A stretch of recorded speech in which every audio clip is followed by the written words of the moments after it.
พอแล้วพี่น้องเอ้ยหมูหนึ่งพอแล้วพี่น้องพอแล้วเด็ดพอพี่น้องนี่อุ้ยเนาะหน่วยใหญ่ตัวนี้พี่น้อง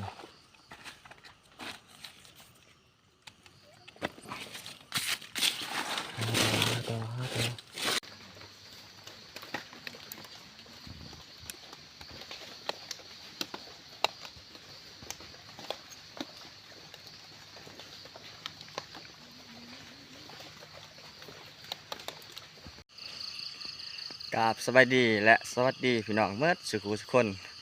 บัวภายในและต่างประเทศพี่น้องที่เขามาเบิ่งมาชมกันอย่าลืมติดตามบ่าววันนี้วันหน้าเด้อพี่น้องเพื่อเป็นกำลังใจพี่น้องเลยวันนี้บ่าววันนี้ขอปลาพี่น้อง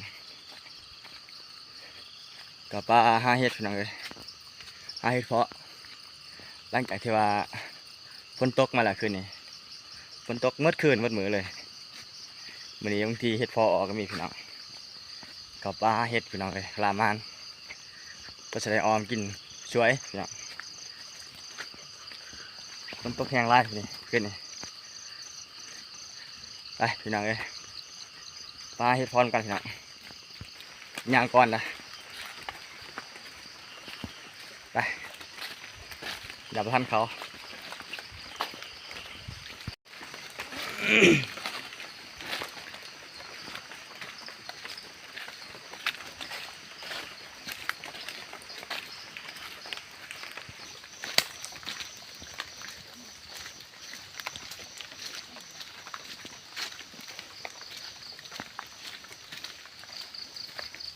ดิ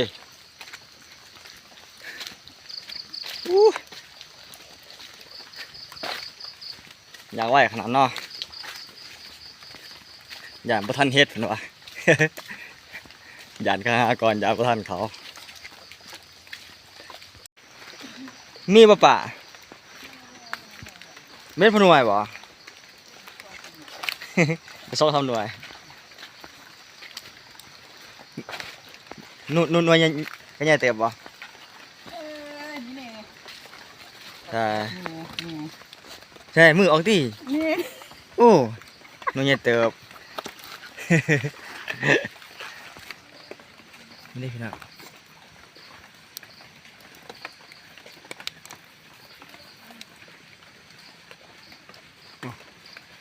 มากินไว้พอ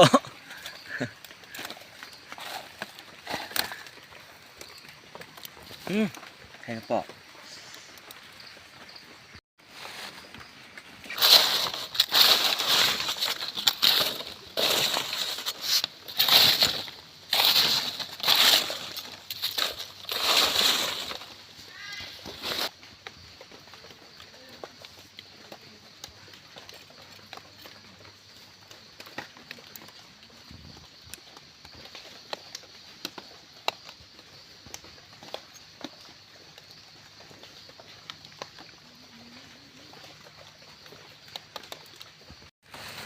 เดี๋ยวที่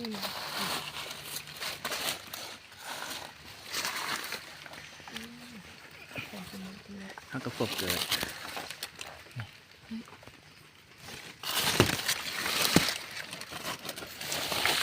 ถ้าก็พบเกิด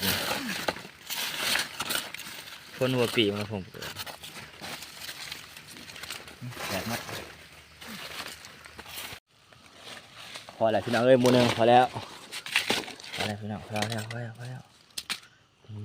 ด็ดพอพี่น้องนี่อุ้ยเนาะหน่วยใหญ่ตัวนี้พี่น้อง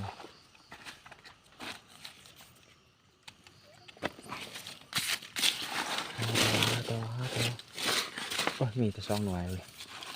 มีแต่3 หน่วยใช่กำลังเพิ่งเกิดเนาะก็เพิ่งเกิดลายเป็นเอาข้าวผูก2 หมื่นโอ้ก็เขียดเลย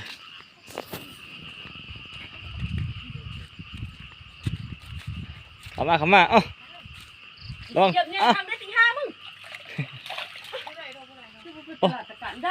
ไปคำทั้งพุ่นนะบอกคำพุ่น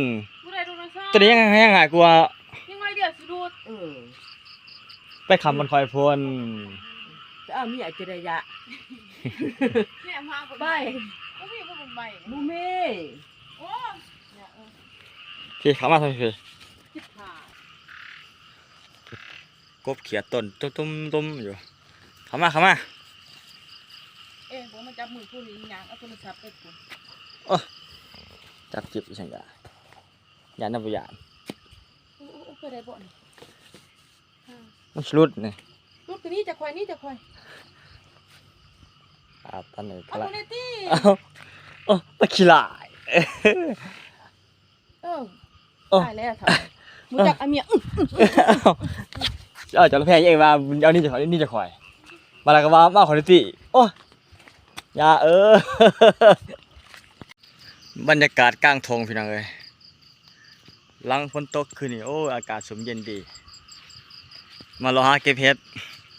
บ่ทันได้พี่น้องเอ้ยกำลังได้เห็ดกำหนึ่งสองกำทุ่งสวนอ้อยพี่น้องเอ้ย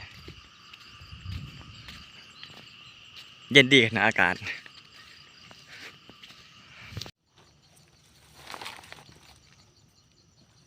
จะเห็ดอีกอย่างนั่นนะดอกแง่ขนาดเก็บเห็ดเพาะประมาณเลยนะ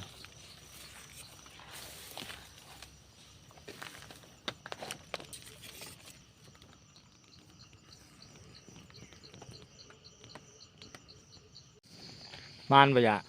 มานเต็มตา ตุ๊กตาเดี๋ยวลายเนาะ อันนี้เด้ลายบ่นะเต็มตากันอีกบ่ ย่างหาเฮ็ดมานมื้อนี้เต็มกระตาพี่น้องเอ้ยเมื่อยล่ะเมื่อยย่างเลยพี่น้องเอ้ยนั่งเบิ่งเขาหาเขายังหาอยู่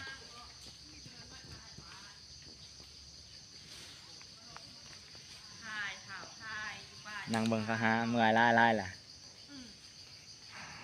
มาไว้สิเบิ่งผลงานเมียได้บาทเนี่ยได้ไล่เลยเขาว่ายินเช้าได้ไล่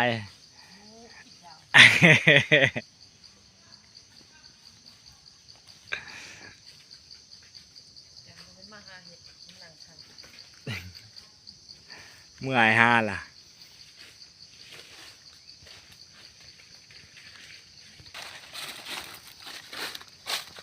นี่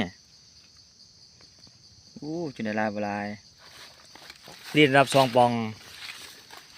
ป่าอิ่มไปดิกลับบ้านแล้วบัดนี้มาขนาดข้ามน้ำเลย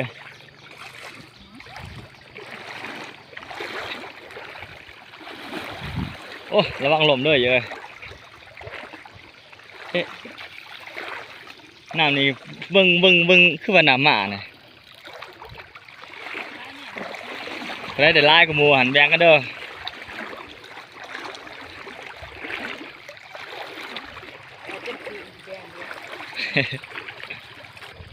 อย่างคำน้ำ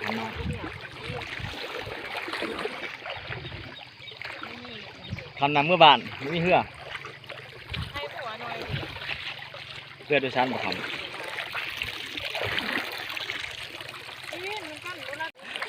ก็มาหันนำเลิกเลย ไหวได้ กลางมั่งเลย